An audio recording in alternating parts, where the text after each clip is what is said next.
It's time for Zig in the Zone with Ralph Zig Tyko. You are with Zig, who is comfortably zoned in Alameda, California. And I've got the full crew here, the full musical crew. Bernie Rose, Lenny Lavine, and Paul Brumbaugh.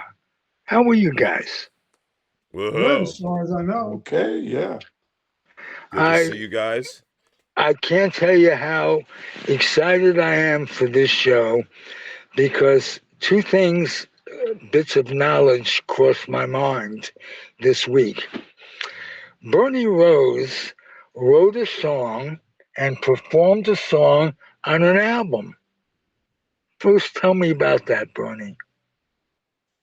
Oh, it's about 10 years ago already, I think. But I was playing with a friend of mine in a band called JC Crossfire. And he had a bunch of originals. I joined that band and we were getting the songs ready. And he goes, I need a rocker, So I just started, how about something like this? He goes, go home and write it. I hadn't written a song in years. So I went home, I wrote it, and it's on the record. And it's on my computer, but my computer's so old, I couldn't figure out how to send it to you. But Well, you will. We'll get it and play it on the air. Lenny. Yes. You were on Ed Solomon. That's how my grandmother used to pronounce it. Right. Ed Solomon. And you were in a group yourself. I didn't know about that. And that was an experience for you, Lenny. You wrote about it on Facebook a little bit. Probably one of the 5 highlights of your life. Am I correct? Well, it's a he top froze. 5 highlight to really do a lot of thinking about that. But it was certainly a highlight. This was a group called the Serendipity Singers. And the group had a hit record back in 1963 called Crooked Little Man, but everybody knows it as Don't Let the Rain Come Down. Oh no, don't let the rain come down. That was the Serendipity's hit. Yeah, And that God, I was not in that original group, but I joined a couple of years later. And they used to do the Sullivan Show. That's great. Yeah. And so I got to do it. I got to be in there and be on the Sullivan Show.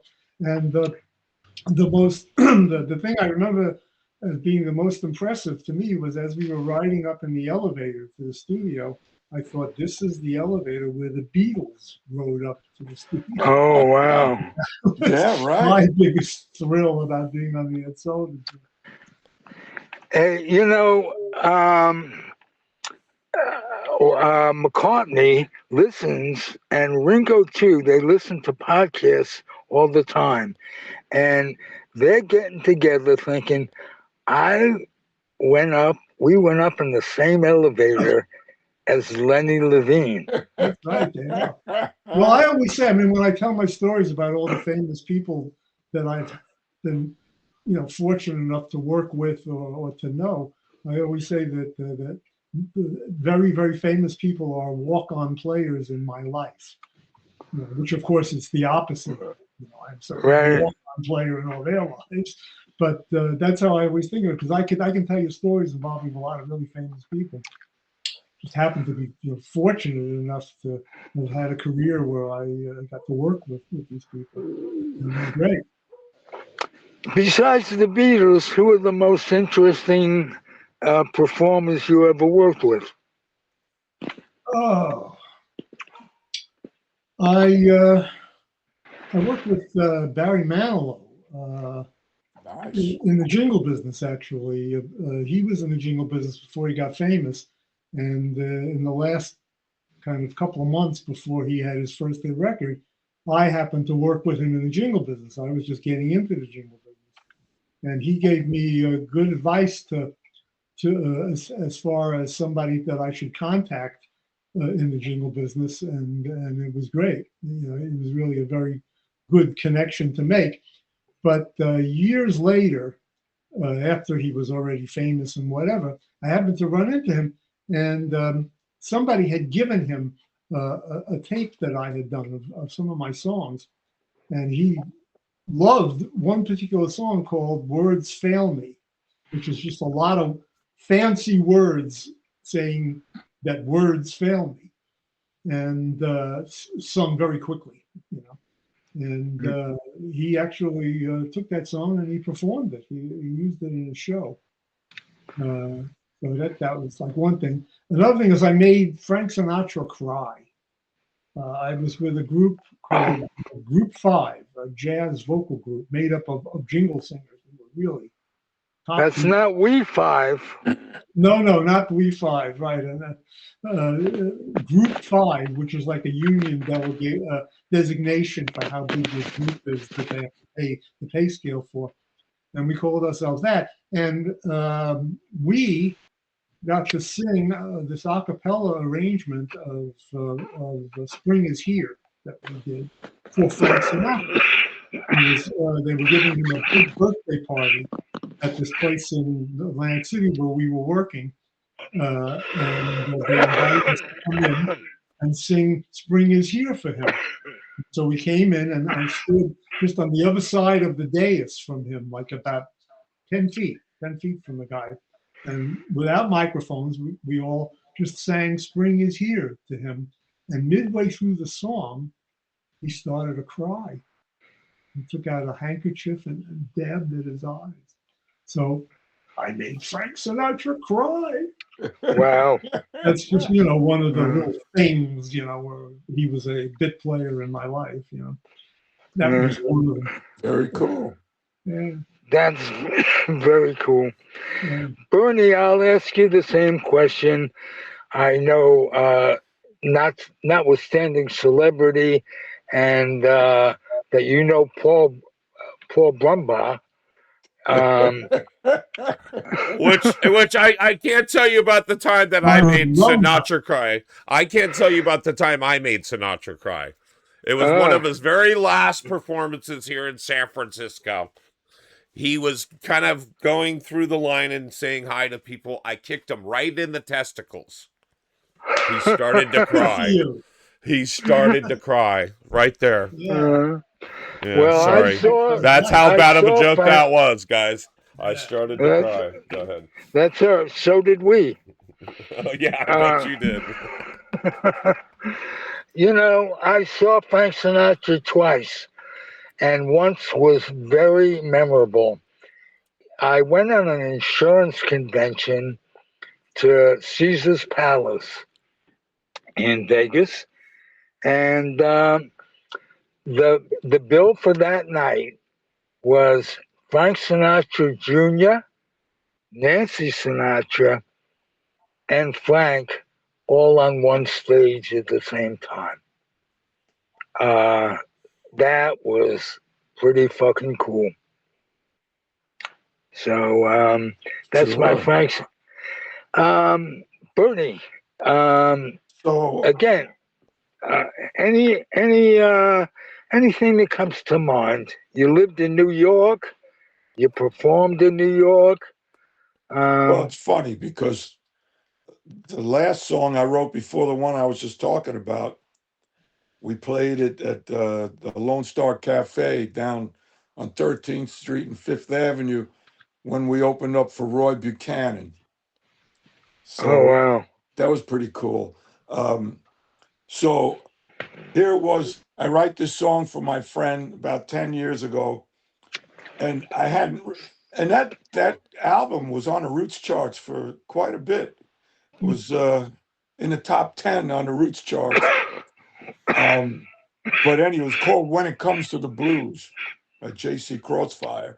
And then if you rewind, it was probably the last song before that I wrote by myself without some of the other people in the band at the Lone Star Cafe, which had to be around 82 maybe. So you're talking about a 30-year gap between the two songs, the last two songs that I wrote. Well, you never die. It never leaves you. The talent is there. What I took was a big break. I took a long break from music for a while there. But anyway, how and did you express yourself in between? oh well, I wasn't. I was married. Well, there's an expression. Never said another word for the next 10 years. Oh, sorry. How did you repress yourself in between? I'm sorry. How did you repress yourself in between? Yeah. Right. How did you repress yourself in between? I'm sorry. Go ahead. No, I got into the real world, so I unfortunately was not really supporting myself like Lenny was. But hold on, you had kids too, though, right? Oh, I love it. He's getting a call. Love it. I love it. It always happens this way. I get to do this. I get to go this way, then this way. I didn't know how to get rid of that, but I did. All right. There you go. There you go. Anyway, yeah, well, I raised a son, and so I got into like a real job. I didn't work hard enough. Lenny obviously did. He made money doing music, and I never really made a whole lot. I was fortunate. That there was such a thing as the jingle business. Because I never made a lot of money trying to be trying to write a hit record or anything. The jingle business was just something I had never even known about, and I just happened to have, fortunately, the right kind of abilities to do well in it. And yeah, it's pretty good for about 20 years there. That's very cool. Hey, I wrote a jingle about myself.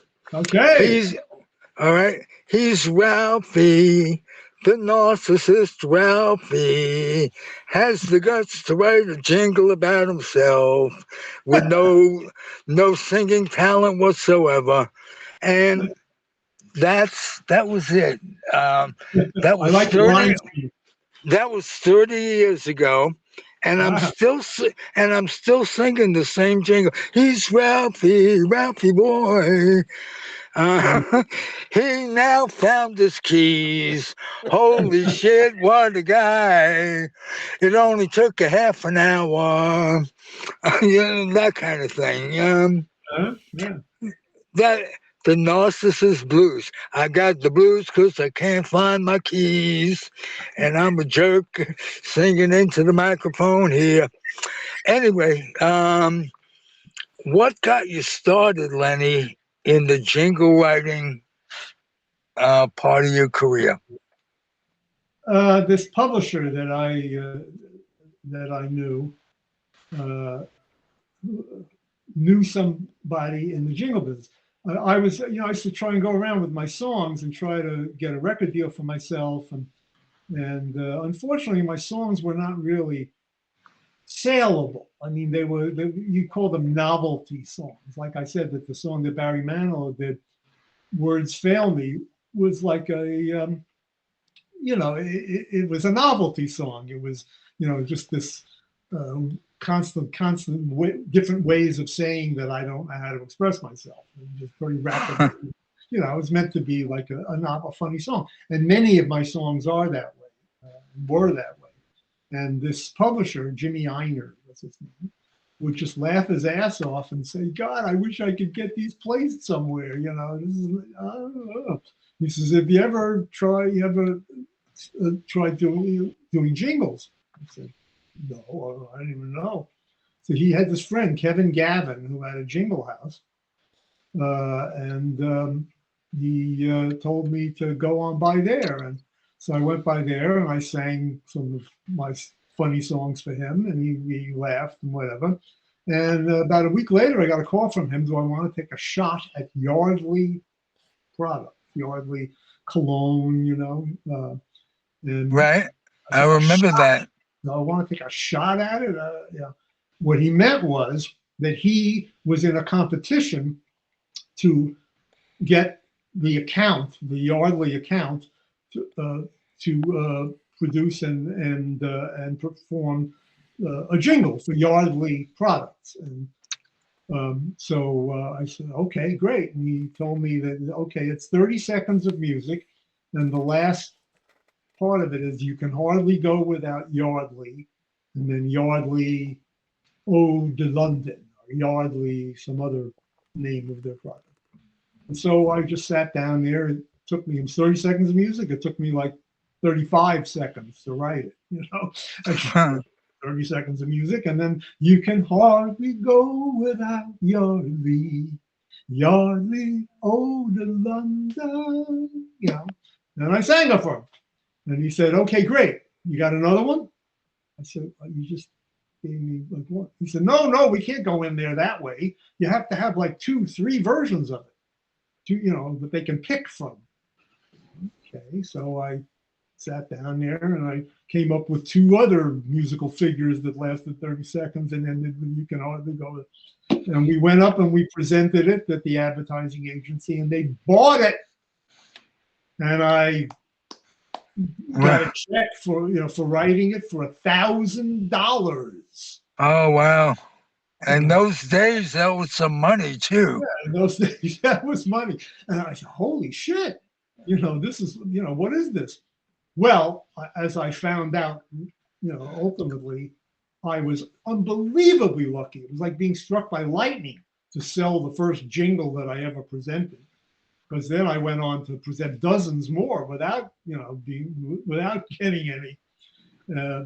But I was able to broaden, and the advice that Barry Manilow gave me, he sang on that session for Yardley. First time I wow. And the advice he gave me was, he says, don't tell anybody I said this, but he said, Gavin had a partner named Sid Wallacham. There used to be a partnership. He said, you should show your stuff to Sid Wallacham. So I went and showed my stuff to Sid Wallacham, and they take off a hymn called a hymn to the Musicians Union called "Oh Holy Union of Musicians," and I sang that for him, and he just fell out. He called people in, sing it again, and then he called me for a shot at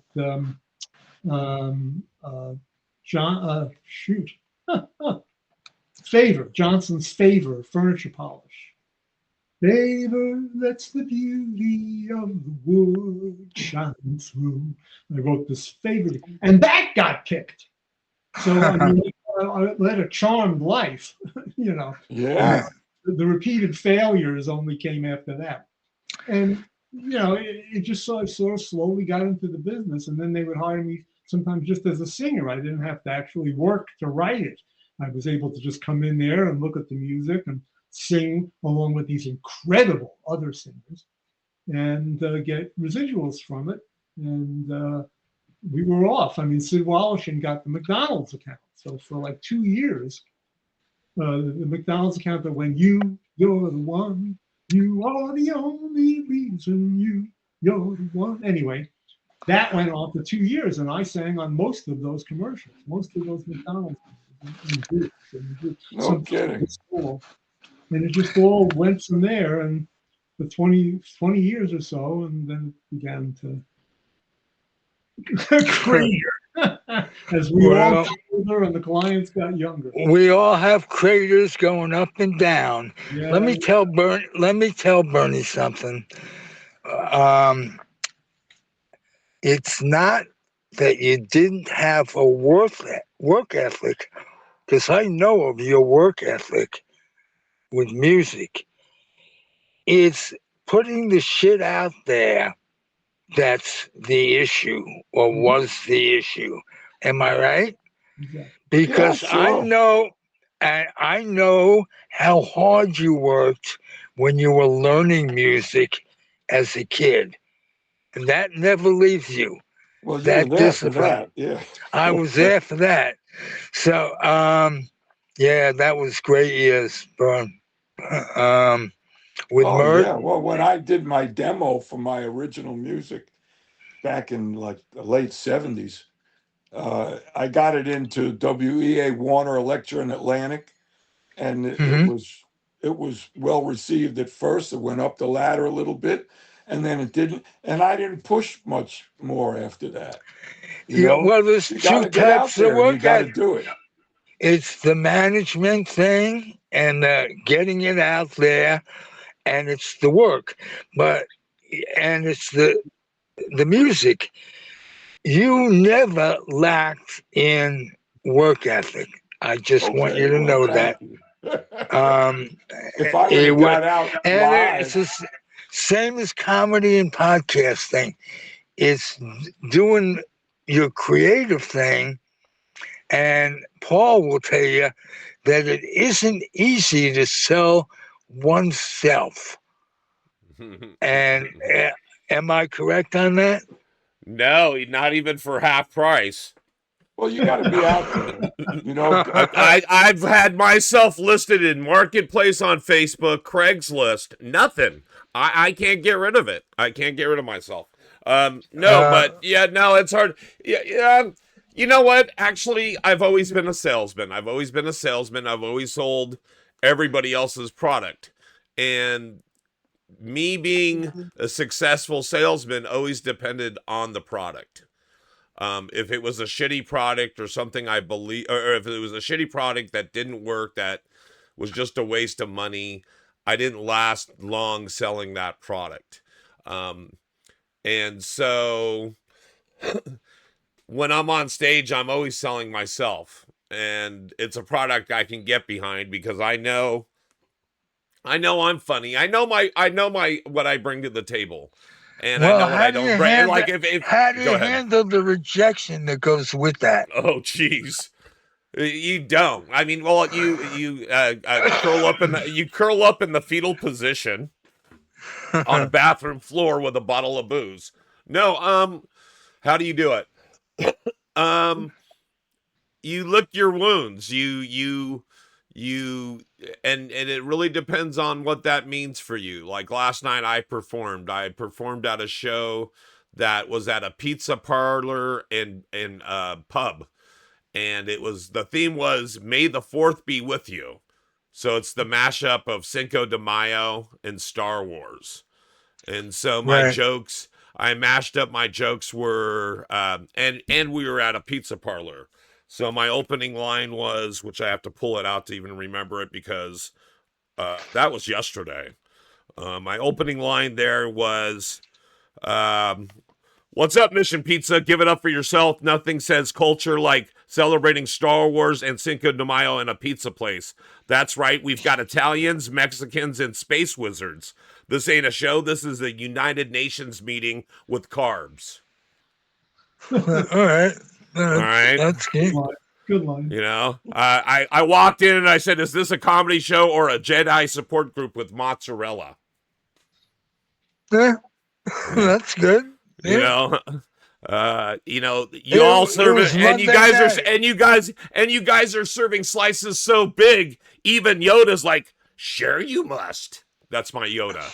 So, Okay. so wasn't I did a bad. couple stupid things like that, you know, and so was it corny? Was it stuff that I wrote over within a week because of this event? Comedians are probably some comedians are really the worst procrastinators. They'll go, "Hey, do you got an hour you can do?" Oh Yeah, I yeah. can do. Yeah, I can do an hour, and I can do it about whatever you want. And we won't have any of the material until the night before. And then, of course, we haven't worked it out on any stage or anything. We've Wow. just, set it in the car right there. And so, yeah, no, how do I deal with failure? Last night was okay. I performed with like 7 other people. I wasn't the best. I wasn't the worst. Um, I forgot to say a couple things. Like one of them is today's Cinco de Mayo, and I was in Stockton, California. Stockton, California is predominantly Hispanic, and I I had done this other thing about Star Wars doesn't work really well in a Mexican household, and I had done this little like 2-minute thing, but one of the things that I forgot to say was, oh, and tomorrow is Cinco de Mayo, which happens to also fall on Taco Tuesday. Is that coincidence? I think not. And so I forgot to say that because I was so caught up about I try to do what was one of the lines in the other, I forget one of the other lines in the other thing I had to act out, and I was trying to do Yoda is my Tio, which is my grandma. And it didn't work because all of a sudden whatever accent came out of my mouth wasn't very convincing. and I felt it because everybody looked at me like, that wasn't Mexican, that wasn't Yoda, what the fuck was that? And so it will throw your whole rhythm off. And so that was towards the end, and I forgot a couple chunks, and so I walk off stage, and the next person goes up and goes, tomorrow's Cinco de Mayo on Taco Tuesday. And I'm looking at my note. I'm looking at my notes and pointing at it and showing the guy next to me and going, fucking forgot it. And so how do you deal with failure? You just you lick your wounds and move on. You have to realize that you failed, why you failed, and for me it was because I broke my rhythm, and that's okay. Just realize it and be a little bit more thorough next time. And when I act out, I don't do impressions very often. I don't do act outs very often. And so when I do that, I really have to have my shit together.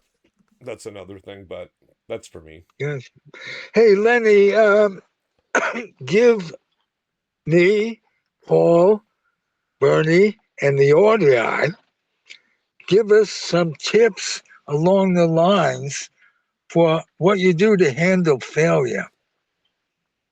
Well, I failed quite a bit in the jingle business because, like I say, it was probably about 30-1 for every jingle that I wrote. I probably wrote 29 others that didn't, and you just had to accept it. You just smile and move on. There was nothing else to do. I mean, you just go, okay, I'll forget them next time.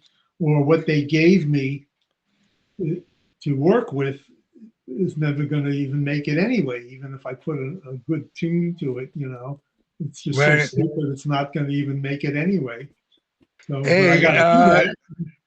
You said magical words: smile and move on. Yeah, that's what a biggie. Gonna do? Yeah. Exactly. Time for two things. Paulie's going to do a little business for us, and then we're going to come back and talk Dodger baseball with these two Dodger fans.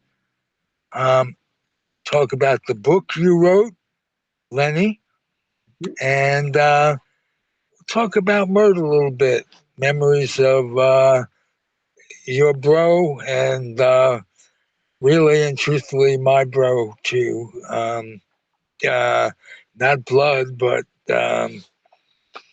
so let's have Paul do his thing, if you would.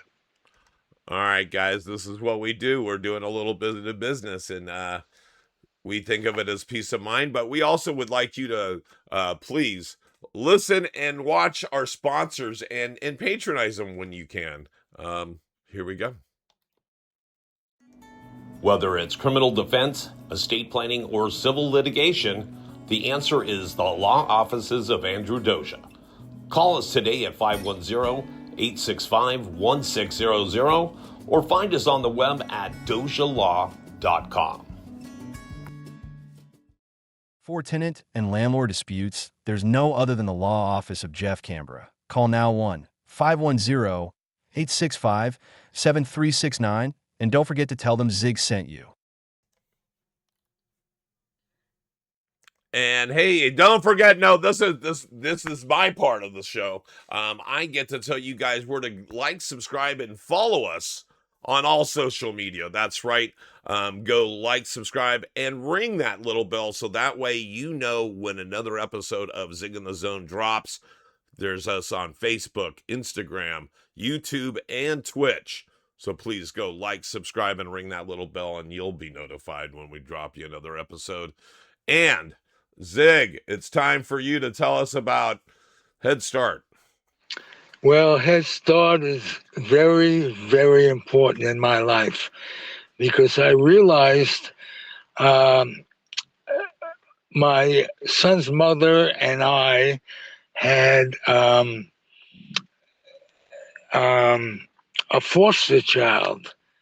And I realized how important it was for kids to get off to a good start and how it can affect negatively your finish, one's finish as a kid. And I thought I had a charity called People Care for Daycare. It was with Andrew Doza and Yolanda Shimoni. And what we did, I was the example of it not being easy to sell yourself. But what we did is provide help for daycare centers. And years later, I came across an idea to use the Head Start program for the same reason. And I suggest everybody, whatever community you're living in, is gather up some children's books that are new or lightly used and bring them to the Head Start program near you. It goes much better than just giving money. The practicality of giving children the idea of discovering what their passion is priceless. So, cost you nothing. You get a tax deduction, box them up nicely, and make sure they're clean. These are kids, and it'll help quite a bit. And that's what I suggest. And in the winter, warm clothing, because there are people that can't afford warm clothing, and it's tough to survive when you're cold or hungry. So that's my spiel for today. How about that, Paul? All right, that's great. And I'm going to ask you to get your camera back. That's right. Head Start programs help children get ready to succeed in school and in life. That's right. Everything from early learning and development to health and wellness to family well-being and family engagement. It's the Head Start program. Again, get those new or lightly loved books over to your local Head Start program. They can use it. And I'm going to get us back to the show, but it looks like I'm going to get us back to my camera because yours is off. So I know it is. I know it is. And I can't seem to figure it out. I turned it around like last time. Does that help? No, because you're actually just your camera's off, so you'll have to turn it on in the middle. But we can still talk to these guys. So it sounds like Bernie. Let me jump in. I'm gonna go backwards a little bit, and I'll ask you a follow-up question. So between two different songs, how many years was there? Oh, like 32 or something. Okay, so then you can't. So I was going to say you can't use as it took the Dodgers to get back to the World Series. There you go. It's about the same time frame. Right. Okay, so then not quite. Your So patience then, paid off. so what do you do in your Right now, you mean? what's another way that you create? I know that you perform now and you perform and stuff, and so Oh yeah, I've been playing is that around how you South get your Florida creative now. juices are? Is that how it Oh works for yeah. you? Well, just playing is fun, just performing is creating kind of because you're putting your own spin on what you're doing, even if you didn't write it. Right. And so once I started playing down here in South Florida again, and I lived down here for over 10 years before I decided to get back into it. But I've been playing around town now for, quite a while, 20 something years. And it's fun. I'm having a great time doing it. And your genre is pretty much the blues, so you can riff all the time. Yeah, but it's also classic rock. So It's it's classic blues, rock. classic rock, and that's pretty much, rock and roll. But yeah, I've got two different things that I do mostly, and one is blues and New Orleans Mardi Gras music, and the other one is kind of classic Like rock. Dixieland jazz kind of stuff? No, no, um, Like blues, like Delta blues. well, Delta blues and Mardi Gras music, like the Well, what do they call Meters, it? the Okay. Meters, or Professor Longhair, or there's a lot of music that has come out of uh, New Orleans for Mardi Gras time, and I got two guys in the band basically from that area. But my partner and I that put the band together, we lead the band. He's from right outside of New Orleans, so he grew up with all that stuff. And Okay. uh, and I'm the one that really leads the blues side of it. But Well, we melded there's a because lot. I guess what I'm saying is in those genres of music that that your influences come from, there's a lot of room to meander. There's a lot of oh, room to improv. There's a lot of room to absolutely, create within, but still stay within the confines of the genre that you're dealing with. absolutely.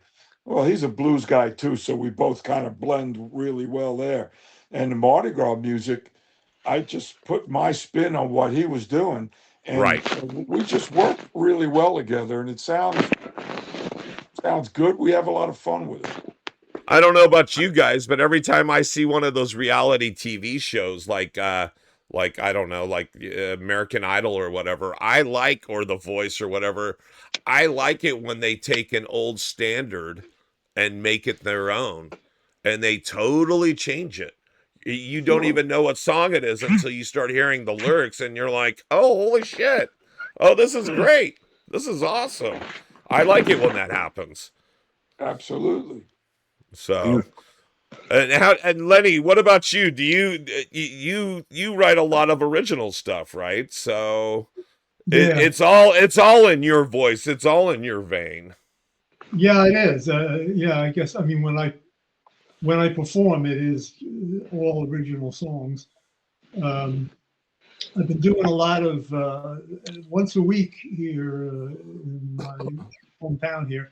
We have a pro-democracy rally. They've been doing it every Saturday for the Okay. last 60 weeks, and Wow. I will go down there and I'll sing, protest songs from the past. We shall Nice. overcome, and the young bloods get together. Everybody get together. Uh, Um, Hey, do you ever where have think all the some? flowers gone? How about Blowing Eve in of the wind. Destruction? All of these old Okay, protests. but so here I can relate for a second, and I'll share this with you guys. I don't know if you caught it on video or not, but I wrote a rap song Right. at 58 years old. I wrote a rap song. And I was waiting to record the actual video because I had already done the voice track and I had wrote it, I think it was 8 months ago. And it was when a lot of ICE stuff was happening with the Trump administration, still is. But I had wrote a kind of an anti war anti-Trump protest song, and it was done in the voice of a rap song. And so I've been waiting for someone to help me record the actual rap video. I want to do it live action so they can tell it's me. It's not just my voice, it's me. And so in the interim, what I did is I went on one of these AI websites, which is called Sora, and made a whole bunch of little clip videos to describe my rap song. And I put them all together. I think there's 25 different little clips, and I basically made a rap video, and then I put my voice track over it. And so I actually performed that live once in San Francisco. It didn't turn out great, but it wasn't bad. Part of it was technical. Part of it was I'm a 58-year-old white guy doing a rap song in the middle of the Mission District in San Francisco. The other thing, and so I did that. I've been practicing. That was I wrote the song eight months ago, but I haven't really practiced it or done anything with it since. And then there was an opportunity for me to do it 3 weeks ago, and I said, "Oh, I need to rehearse it because I haven't picked this up in 8 months." And I try to do it, and I can only remember about 3/4 of it without looking at my notes and reading from my lyrics. Of course. And so I did that did it like 20 times in a row. And kind of like I just said to you guys at the beginning of the show, comedians will procrastinate until the last moment. And so I waited till the last moment. I practiced it so many times in the car. I had practiced it so many times the day before that. But it wasn't enough to have it all down. And when they went to go play the beat, which is the music track for it, they started it late, then it was down low, then he reset it, then anyway, and then I blew it because I started off really strong and I remembered my first paragraph of lyrics, but then all of a sudden I bobbled the line and it fucked up my timing, and that was it. It was snowball effect. And so everybody in the audience was very supportive because it was like an open mic type of place. And so everybody was really supportive, but I had to power through and almost had to read it like a poem, because they had to restart the song or restart the backing track, and then it stopped, and then they restarted it, and then it was down low. Then it was, oh man, I might as well have done a poem at that point. So talking about very embarrassed, gotta push on through, tough. Yeah. And then, but I still came off stage and people were still complimenting it. And I'm one of those guys that will just be like, "Oh no, I fucked it up. I fucked up. I don't want to hear it. I don't want to talk about it. No, give me a minute to it. Let me lick my wounds, but you can't because there's 20 people coming up to you and you're like, stay away." And so, yeah, no, yeah, it's hard. I am not musically inclined. I shouldn't sing outside the shower or outside of a sealed car. Taught you something, didn't it? Well, yeah, and so that's what I like about it. Let me tell you that's why I did it, is because for one, it was out of my wheelhouse. It was definitely out of my own comfort zone. And I like putting myself into positions to see how I'll perform. And even the lyrics, which, okay, so I'm going to do this. I'm not going to try to rap it, but I'm just going to read you guys the lyrics. I think I did really well. Yo, welcome to America, the land of don't fact check me, bro, where the truth got laid off and conspiracy runs the show. Everybody's a patriot till the Wi-Fi drops, and freedom, just a coupon code for 40% off. I'm from the Bay, where we recycle our weed smoke, and our Prius comes with a therapy dog and a subscription to Guilt. But outside that bubble, man, it's the Twilight Zone. Folks screaming fake news on a Chinese-made phone. Trump's back on stage like the world's worst DJ, spinning lies on loop as if it's Freedom Day. His fans treat him like Jesus with a spray tan plan. But if Jesus came back, they'd deport that man. In Congress, that's not a government. That's open mic night for lobbyists. They don't pass laws, they pass blame like bad comics bombing on stage. Everybody's not racist, they just vote that way. And they swear they're colorblind, yeah, to every shade but gray. Remember when politics was boring and C-SPAN was NyQuil and the news came with snoring? Now it's WrestleMania with subpoenas and tweets and the main event streaming live from Mar-a-Lago Suites. Elon's out here buying platforms like it's Pokemon, while the rest of us are just trying to log on before the power's gone. AI's writing poems, bots stealing your soul, and somewhere George Carlin's watching, yelling, I told you so.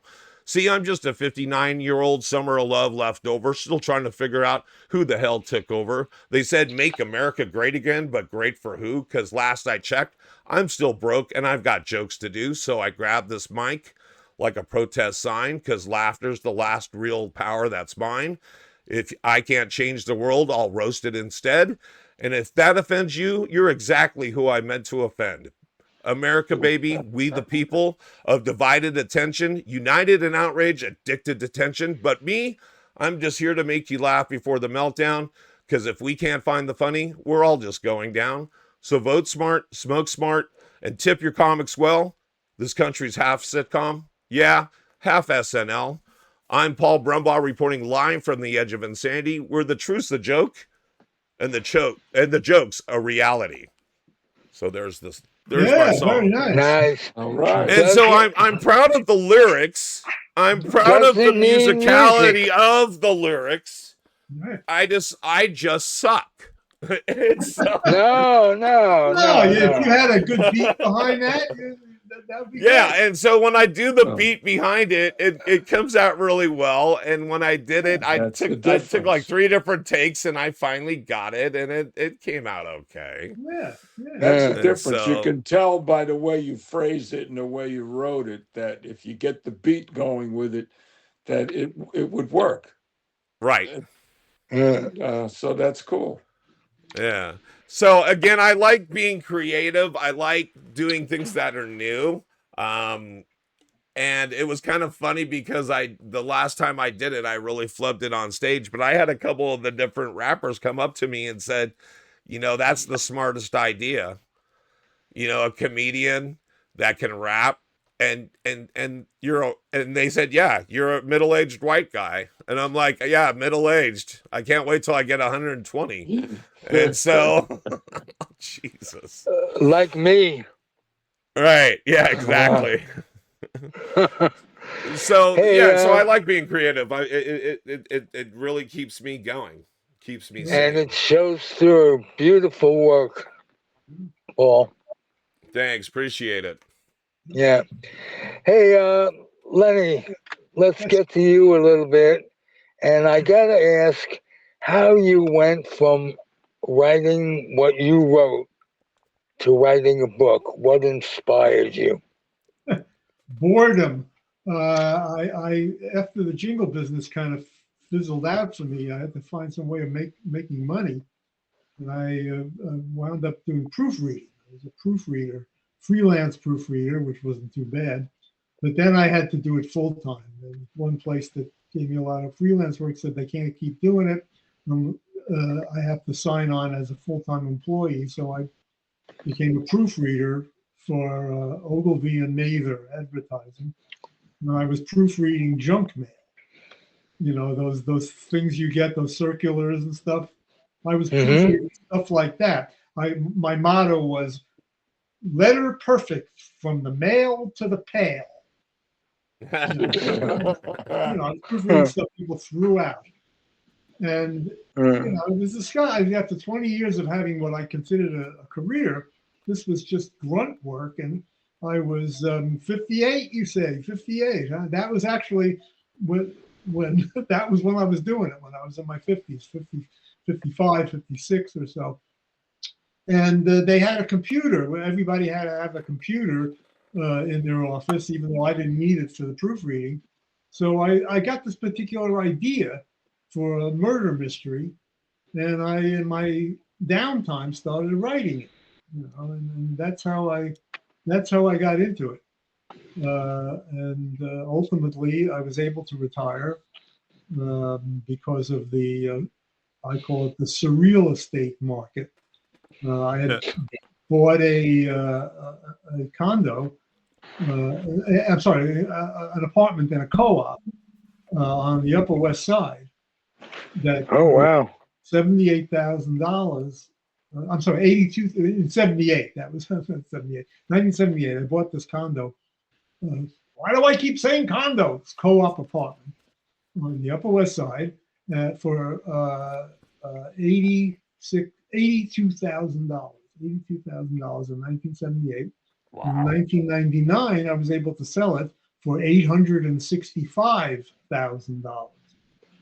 It had increased by 11 times its value in that time, and that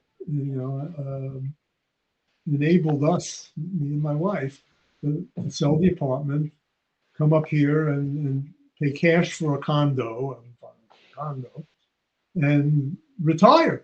And live the good life. Yeah, and so, but I knew now that this was what I could do in retirement. That instead do you still do proofreading at all? Not if I can help it. All right. But no, it was a grind reading that shit. And sometimes they would do different print ads in different sizes. And so I would have to read the whole thing again and again and again, depending on the different sizes, to make sure things hadn't dropped out or stuff. And they would make a change in it. We'd come back down to the office. I'd have to read it again in all the 7 different sizes.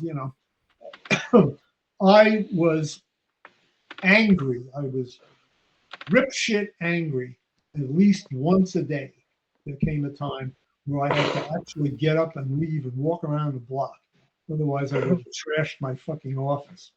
That's how happy I was. That would be a hard job. So my hardest job is my hardest part of my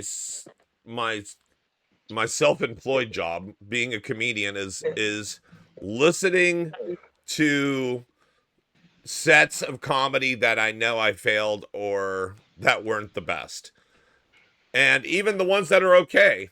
Basically, listening to myself and trying to better myself. And so I already have to edit myself and go back and make things tighter, take out a word here, add a word there, do a little inflection in my voice, maybe act something else out because it's not getting my point across. So I already have to edit myself, and that's probably, that's where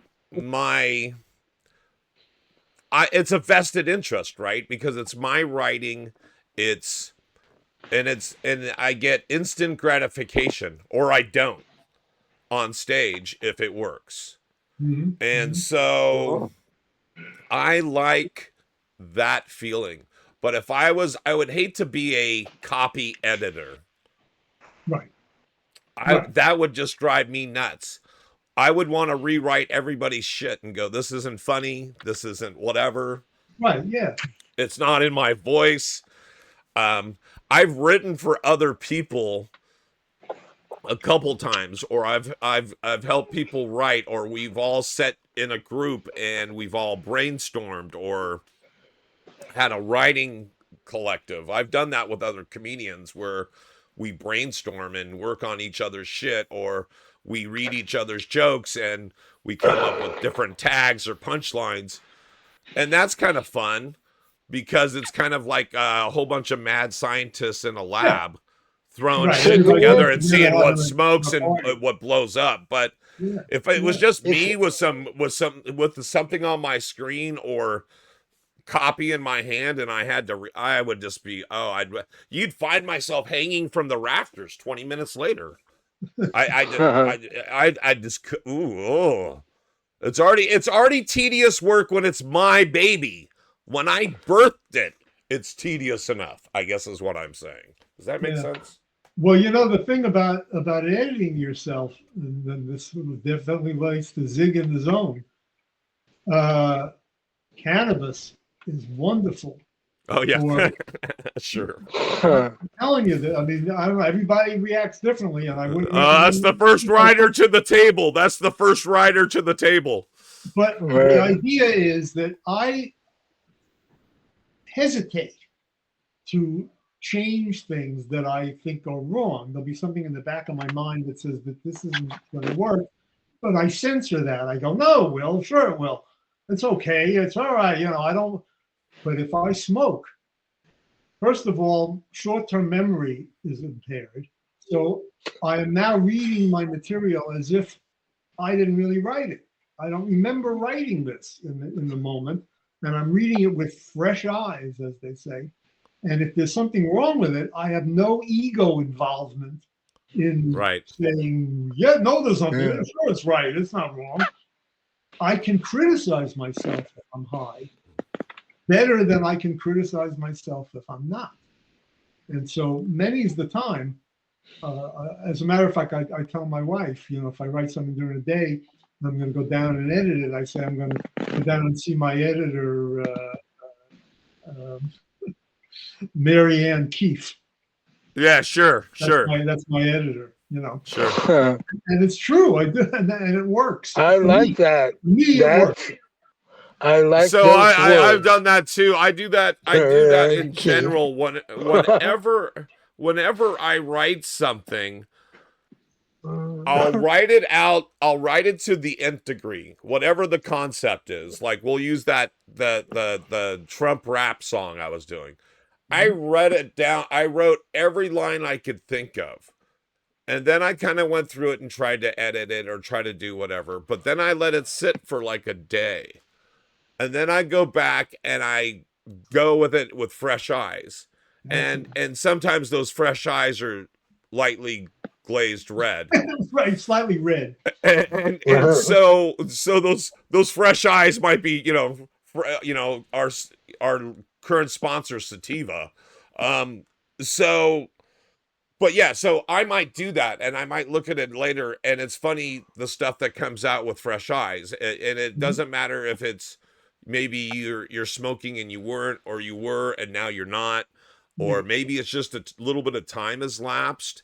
Sometimes it's a combination of those factors, and you'll look at it and you'll go, oh wow, I'll see stuff that I didn't see before. Or like even the Trump rap song, I think it had 4 other verses, but they were kind of redundant. One was about Wi-Fi signal, one was about being deported, so I condensed things down and I edited things out, and it had a better flow.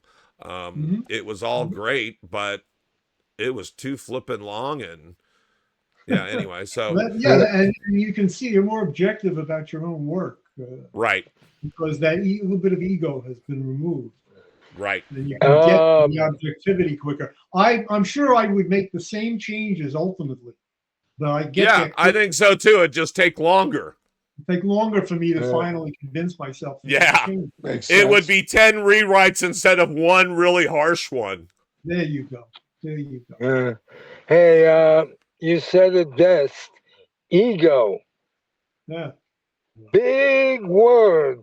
3 letters, but a big word. How is ego? You always had a strong ego, Bernie. How has ego helped you? Oh, I don't know. Gets me into more trouble. Well, is that good or bad? No, it doesn't. No, ego is what it is. If you believe in what you're doing, it's not ego. You're just it's confidence. Egos. That's egos in your 20s, right? That's young, dumb, full of cum. and if people liking what you're doing, absolutely, it's you're just riding with it and having a good time with it. And he's right; it's confidence more than ego. Yeah. Well, so the one thing I said last night, because I was telling you guys that I was doing the pizza thing, right? And it was all about May the 4th be with you. So it was a mashup between Cinco de Mayo, Independence Day for Mexico, right? And then it was also Star Wars. And I was talking about how I used to love Star Wars. That I was there in the very beginning. I watched Star Wars when it was. I'm going to my set now. I'll get to it. Hold on. I basically how I am now basically too old for this shit. I'm 59. I saw Star Wars when it first came out. Back then, I wanted to be Luke Skywalker, right? Now I'm just happy if I can get out of this booth without assistance, right?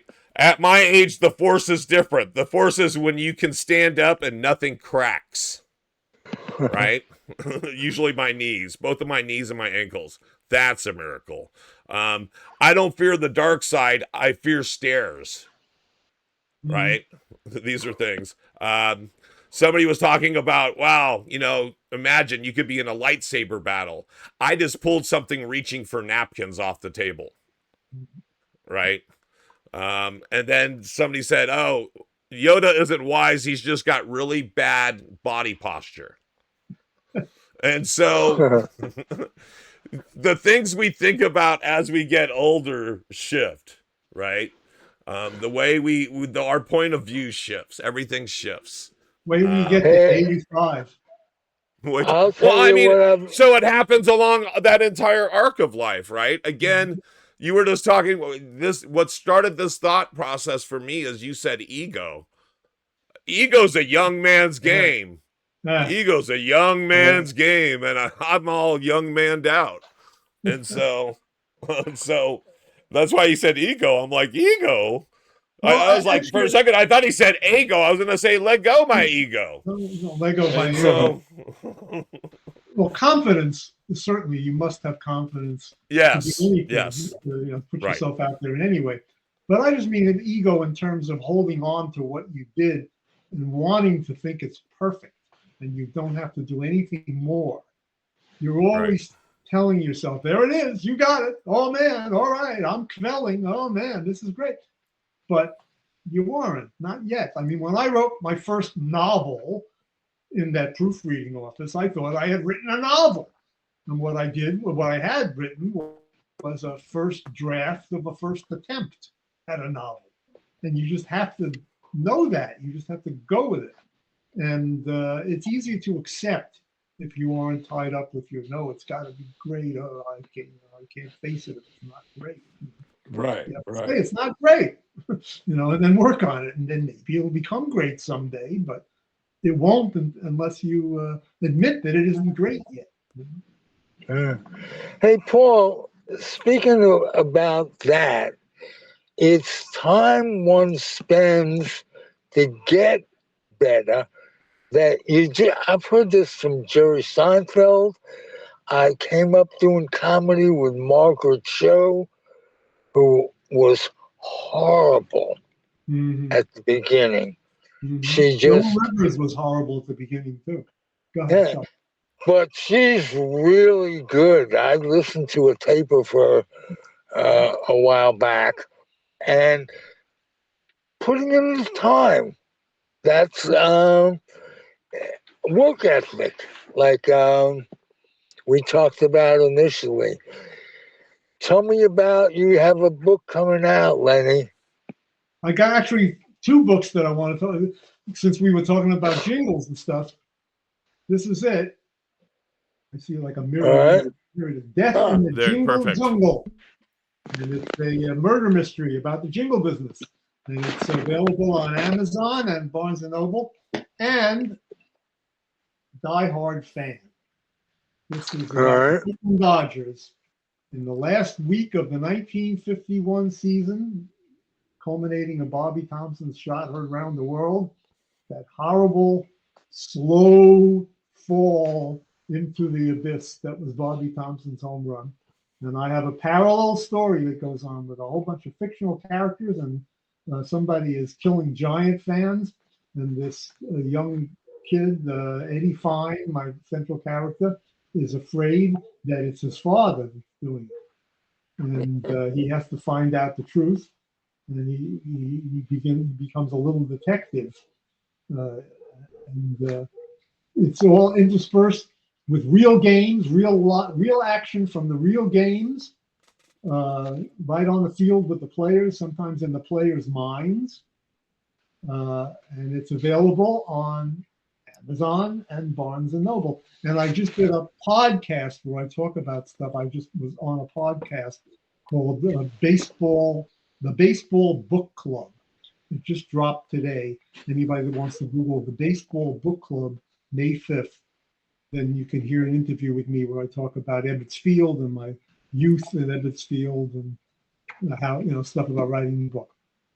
Thank you. I will say, Lenny, and you too, Vaughn, you're not what I picture someone in their 70s and even their 80s to be like when I was a kid. And I'm that way too. We've done something right. Let's put it that way. Vaughn, what you got going? What I got going? Yeah. This is our attempt to wrap things up. I got a few things coming up. We're playing the Hollywood Art Walk a week from Saturday with the Florida Swamp Cats. And they closed down that part of Hollywood Boulevard, and they do it once a month. So we did it last year. We're doing it again this year. And we do the City of Hollywood's Mardi Gras, which we did, back in February for Mardi Gras, where they closed down the other part of Hollywood Boulevard, and they have a huge celebration. It's a lot of fun. So we're lucky to do those things. Beautiful. I got my Eric Clapton tribute band playing a week from Friday. Then we're doing the Hollywood Art Walk Saturday. And then I'm doing a brunch thing with the Swamp Cat Trio on Sunday. So my hands got to hold out. Yeah. It's All 3 right. days in a row. Great. I'm not getting any younger. So I know the feeling. Great. Bernie, you're the youngest of the three of us, and Paul is right in the middle. So we're all hanging in there, and that's important. I think we are ready to wrap it up, Paul.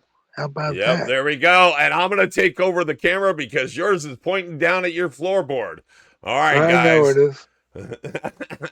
For myself, Lenny, Bernie, and Ralphie. Hey, there's a lot of Paulies. There's a lot of Y's at the end of this stuff. Thank you guys for tuning in to The Zone. Until next time, what do you want to say, Ziggy? You know you want to say it. It was fun. The three of us just, I know I can tell in Paul's voice that we had a good show. There you go. All right. And what my job is to inspire Bernie and Lenny to come back again. That means anytime. Okay. Right on. Good. All right, guys. Until next week, stay in the zone. We'll see you guys. Bye. Talk soon. Take care. Adios. Bye-bye.